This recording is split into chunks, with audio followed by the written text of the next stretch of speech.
So today's topic is how Biden's tax plan could impact real estate investing. We've actually had pretty good tax treatment for the last couple of years with Trump's tax plan.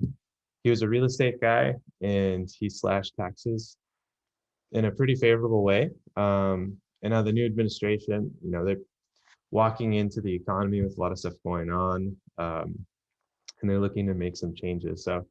Um, let's see here. Just a disclaimer. So I'm not a CPA. So don't interpret this as tax advice. Definitely check with your CPA before you make any tax moves.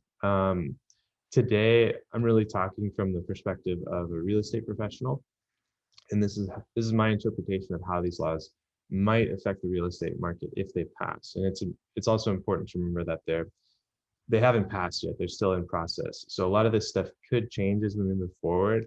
But I thought, today it'd be good to kind of go through what's been proposed as sort of a thought exercise. Um, and if you pay attention to what happens with these new laws, you may uncover some interesting niches that you can get into, some interesting opportunities. Yeah, let's talk about it. So the tax plan, it falls under the American Families Plan, which is part 3 of Biden's, Build Back Better overall plan. The other 2 parts to that are the American Rescue Plan, which is the first one that passed. That one's actually,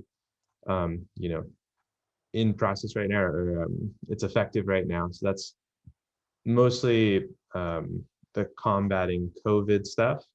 The second one that they're trying to pass through the legislature right now is the American Jobs Act. Actually, yesterday I saw a news article that the original proposal was 2.2 trillion, and it was just slashed down to 1.7 trillion after going through some negotiations in Congress, 1.8 trillion.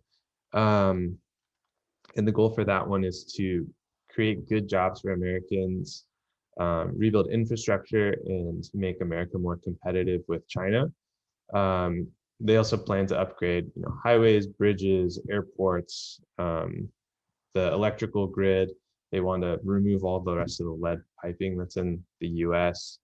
And retrofit a lot of buildings to make them more energy efficient.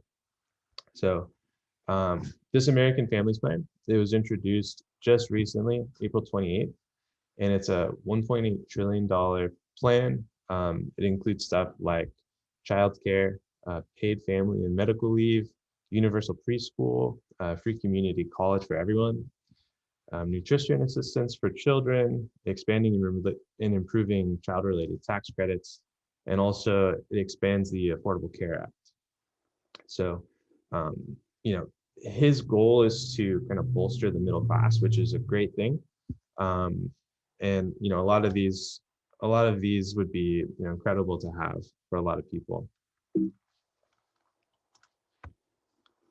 And part of that same bill, they proposed some tax changes. So, like I said, the overall goal is to bolster the middle class, and they plan to do that in conjunction with increasing taxes on the wealthy, who they feel aren't paying their fair share. So they're going to increase the income tax rate for the top earners from 37% to 39.6%. They're also going to make capital gains follow that same ordinary income tax bracket. So capital gains and income will be taxed at the same rates. They want to eliminate the step up in basis, which is a huge benefit for real estate investors right now. They also want to try and eliminate the 1031 exchange, or at least above a certain capital gain amount. And then they're also planning to increase the IRS budget, and that'll probably lead to more audits. So we're going to talk about all of these in detail. But before we get into these, I just want to take a step back and kind of look at where we are in the economy to give us some perspective on why they're making these changes and the type of real estate environment that we're in right now. So COVID-19, COVID-19 ravaged the economy. We had a huge hit to our GDP, as you can see on the chart here. So beginning of 2020, we saw a sharp decline in the GDP. That was mostly due to the economy shutting down. The government at that time, they passed trillions of dollars in stimulus to help us from slipping into recession. And one of the measures of an economy is the debt to GDP ratio. And right now, the US has a 129% debt to GDP ratio, meaning we spend 129% of what we produce, which is not ideal, right? Ideally, you want to get back to a point here where your GDP is greater than the amount you're spending. That's the indicator of a healthy economy. But in order to keep us from slipping into recession, they just had to do this spending. And we're at a point here where they can't let their foot off the gas. They have to continue the spending until the economy kind of rebounds. Because if they don't, and the GDP doesn't recover, then we'll have all of this debt and still a very weak GDP, which would be an even worse situation to be in. Oh, we got another guest here. Cool. So how can the government? It's like 5 minutes north of LA. Sorry? Hold on 1 second. Okay, so So how can the government pay back these debts? So there's a few different ways that they can raise money to kind of fix this imbalance. So they can cut spending, which, like I just mentioned, they're not going to do, because if they let their foot off the gas and our GDP hasn't recovered fully, we'll be in a position where we have all of these debts and a weak GDP, which is not a good place to be. They can raise taxes to increase tax revenue and sort of pay back a lot of these spending programs. That only helps to an extent. It actually doesn't do a ton, but that's kind of what we're talking about with this this plan that Biden's proposing.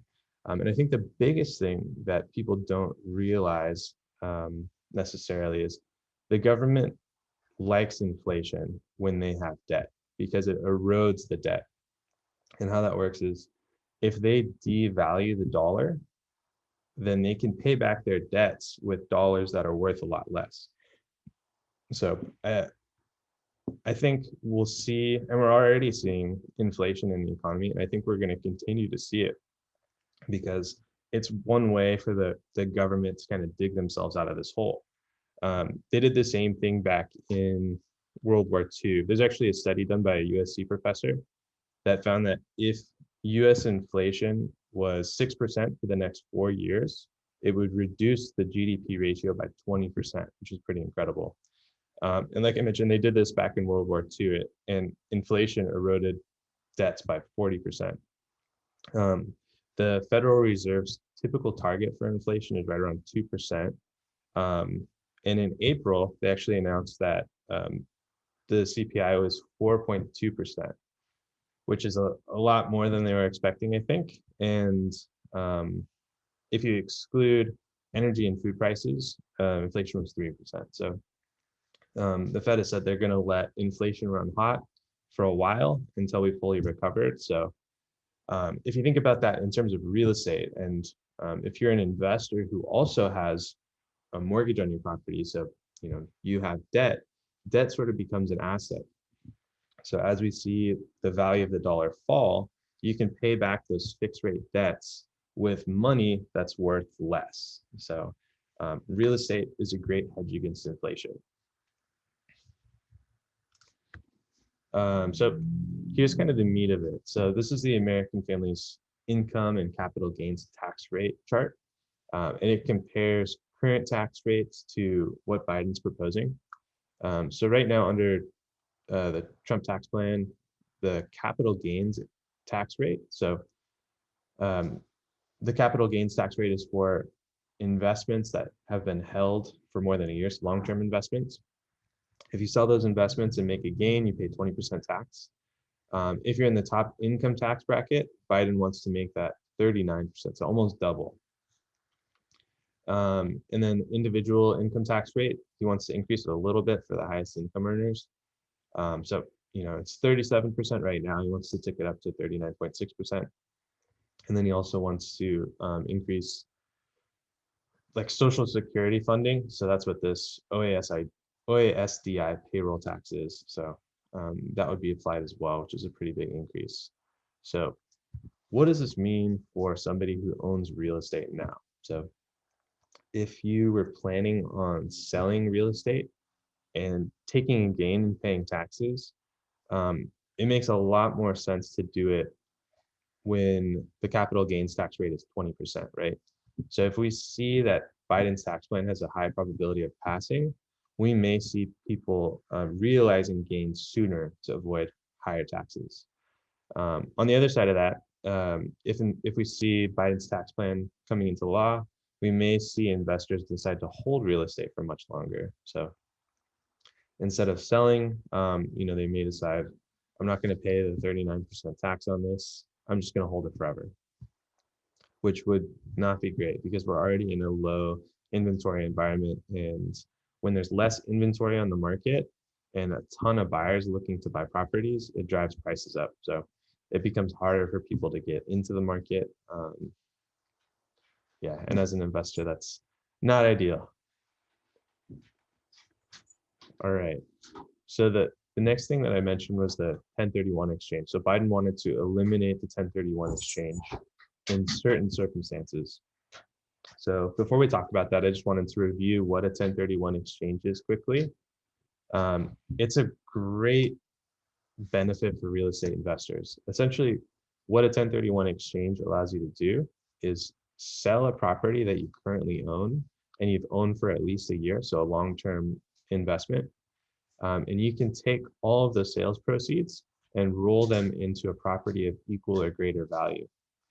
So it allows investors to, scale up. Let's say you bought a duplex, you held it for a couple of years, it went up in value. You could sell that duplex and do this 1031 exchange, roll all of your proceeds into let's say a 4-unit property, and then repeat the process over. And you don't have to pay capital gains tax on the proceeds from the sale of that duplex. And in general, the IRS the government has created tax laws to incentivize people to do certain activities. So the 1031 exchange incentivizes people to buy and sell properties often, right? And the reason that the government likes that is, number one, increase property taxes for local governments. It's a huge driver of jobs. So every time there's a property sale, there's usually real estate agents involved. There's an escrow company, a title company. There's property inspectors who inspect the property. There's a loan broker. There's an insurance broker. There's tons of related services. And on top of that, when a property is bought or sold, the new owner typically invests money into it to improve it. So our housing stock benefits from this as well. So what Biden's trying to do with the 1031 exchange is he's trying to eliminate the 1031 exchange for gains over 500,000. So let's say you bought a property for 100 grand and it's worth $1 million now. You have that $900,000 gain on that. So for people in that position, they may decide, I don't want to sell this property, and if I can't exchange, so I'll just hold on to it forever, and maybe do a cash out refinance. So I'll keep the real estate I have, get new financing on it, pull some of my equity out in the form of cash, and go buy something else. And if that happens, we'll see less inventory in the market, right? So more competition for the same properties, the same lower amount of inventory, and a lot of cash on the sidelines, which is sort of similar to where we are today. So right now, debt is super cheap. So people have refinanced a lot of the real estate that they own. They're sitting on cash, and we have this low inventory environment. If we see the 1031 exchange go away for, properties with a bigger gain, we'll also see a loss of a lot of that economic activity associated with sales. And we could potentially see lower quality housing. And then depending on how this law is written, whether, like if they were to do if they were to just eliminate 1031 exchanges on gains over 500,000 and there was no limit on how many properties you could sell in a year in exchange, we may see big investment firms like BlackRock and Morgan Stanley already doing this, where they invest in smaller properties. So they're buying, large portfolios of single family homes. And on a single family home, you're probably not going to have a gain of 500,000. So those big hedge funds could focus on these smaller property types where they can do 1031 exchanges and avoid capital gains tax, which would be terrible for small investors and people looking to get into the single family market, especially for primary residence. So like I said, they haven't published the law and how it's going to be written, but it's important to kind of keep track of this. Like, depending on how it's written, it's going to put pressure on different segments of the market. So really important to pay attention to this stuff. There's this cool website. So one of the exchange accommodators that I work with sent out an email blast. So if you go to this website, there's a petition to stop this part of the tax plan. The website's called 1031taxreform.com. And it has a lot of really cool stats. So one of the stats was taxpayers who engage in exchanges invested 33% more capital into improving properties. So this goes back to what I was saying about, the housing stock and the quality of the housing stock. Like, when people are buying and selling real estate, we tend to see new owners investing money into properties and improving them. Someone who's held a property forever and doesn't have the ability to exchange and just does a cash out refinance, I think they're less incentivized to really improve that property and make it nice. So the 1031 exchange, is big because of that. I also mentioned the jobs thing. So there's 27.5 billion in labor income associated with exchanges, and then they, like I said, they continue or contribute to federal and state and local tax revenues. And then this is the organization that did that created this website that I'm talking about. All right. So the next piece, so the step up in tax basis, what is that? So when a property is inherited, there's a step up in tax basis at the time of death. So let's say one of your relatives bought a property for 100 grand and it's appreciated and it's now worth $1 million. And when they pass away and leave that property to their heirs, the IRS treats it as if there's no gain. So it's as if the heir would have purchased it for $1 million. So they could sell the property for $1 million and pay absolutely no capital gains tax on that. If we were to reverse that and say, all right, the relative bought the property for 100 grand, it's now worth $1 million. If they sell it while they're still alive, there'll be a $900,000 gain on that, and they'll have to pay capital gains tax on that. So this step up in basis is part of a really common strategy that people use for passing wealth on to their heirs. A lot of people refer to it as swap until you drop, where you do a bunch of 1031 exchanges, never pay capital gains tax on all of those transactions that you're doing. And then at the time of your death, you leave all of your properties to your heirs tax-free, which is a pretty cool system for real estate investors. So the plan right now is written so that the step up in gains for in excess of $1 million would be subject to capital gains tax. So you still get, $1 million in, I guess, gain there for your heirs, but anything over that, so larger estates would be taxed more. So what would this do to real estate investors? So people are going to do whatever they can to avoid taxes. So you may see real estate investors gifting properties to their heirs before their death. So the heirs will, own the property. There'll be no basis change. There's also something called a charitable remainder trust, which is pretty interesting. This is where you can deed the trust or sorry, deed the property into an irrevocable trust. And then the trust has a way of paying out heirs, and then the excess goes to charity. So it's kind of a complicated structure, and I don't know well enough to explain it, but maybe one of these days I'll have my charitable remainder trust guy come on and talk about it. But if you go on YouTube, there's a lot of people who can explain that well. And then the other way that people typically avoid paying large capital gains tax is through seller financing.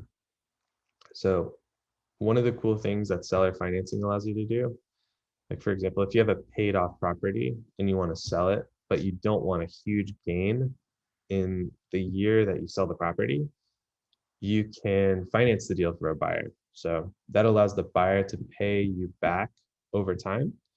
And if you do, let's say, a 10-year loan, you're getting back your principal spread out over 10 years.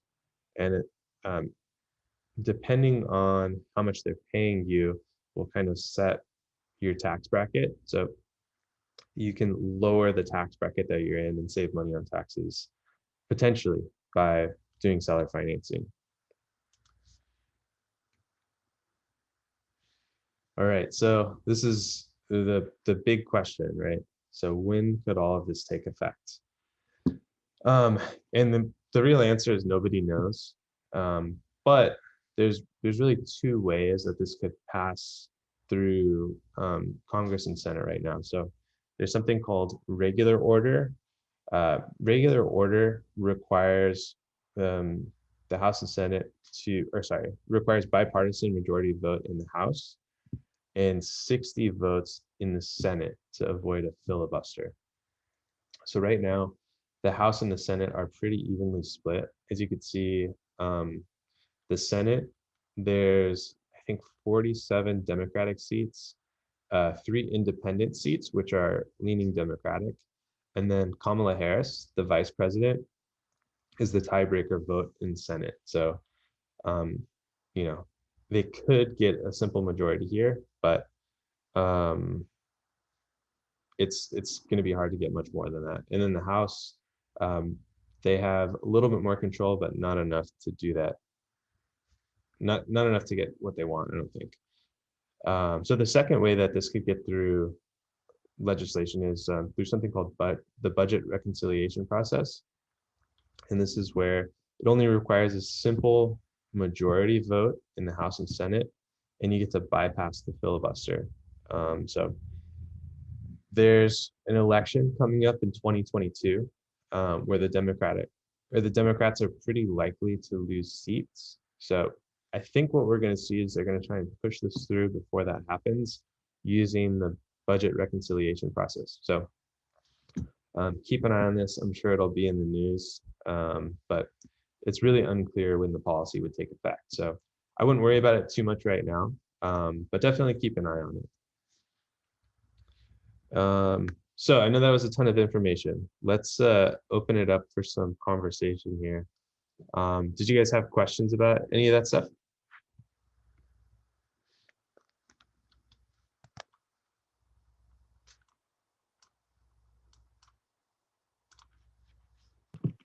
Yeah, sorry, could you kind of explain again? I know you said you didn't know too much about it, but that trust structure thing that had like a way of paying its heirs. Oh, sorry. Oh, if you could explain again that thing about the trust. You said that you didn't know too much about it, but and that maybe we could have like a speaker in the future, but I didn't quite catch what that was about. Yeah, so it's a really interesting strategy that you can use right now, actually. It's called a charitable remainder trust. So the way I understand it is people can deed their real estate into this charitable remainder trust. And then part of the money, like they could sell the real estate once it's in the trust. There's no capital gain on the money that's there once the property sold. Part of that money can be paid out to the person's heirs. One strategy that they'll also use is they'll fund LLCs within the trust that will then buy life insurance policies on the person who, I guess, put the properties in the trust, the old owner of the properties. So at the time of death, there's life insurance payout, which would pass through to the heirs of the estate. And then I guess the remainder of the money in the trust goes to charity in order for it to all qualify. So yeah, it's like I said, it's a little bit complicated and hard to wrap your head around, but there's a huge benefit there if you can set it up correctly. And yeah, I think it would be good to have my contact come and talk about that, because it is a really interesting strategy, and in a higher tax environment, it becomes even more beneficial. Copy. Thank you. You got it. Cody, this is Scott. I've got a question for you. Yeah. So you may have touched on it, and I just didn't see it, but my understanding was on the capital gains piece, it was essentially going to hike up to that 39.6, was it, on households making over $1 million. Right. Is that right? Yeah, I think you're right. So it's still a sliding scale. So it depends on how much money you make, how much property or how much capital gains tax you're going to pay. So they've designed it that way to impact high income earners more than low income earners, because right now it's set up high income earners still have a pretty high income tax rate at 37%, but a lot of high income earners also invest a ton and buy and sell, assets all the time. So a good portion of their income may come from, investments, capital gains, essentially stuff that's categorized as a capital gain. And the current capital gain tax rate is 20%. So it's significantly less. So they're trying to eliminate that disparity and make sure everybody's paying, I guess, a fair tax rate based on their income. Does that make sense? That makes sense. Thank you. Yeah, and we'll see if that changes. I think there's going to be a lot of negotiations when it's in the House and Senate. So yeah, we'll just have to keep an eye on it. Right on. All right. Any other questions? I know I kind of buzzed through that, but hopefully it was good information.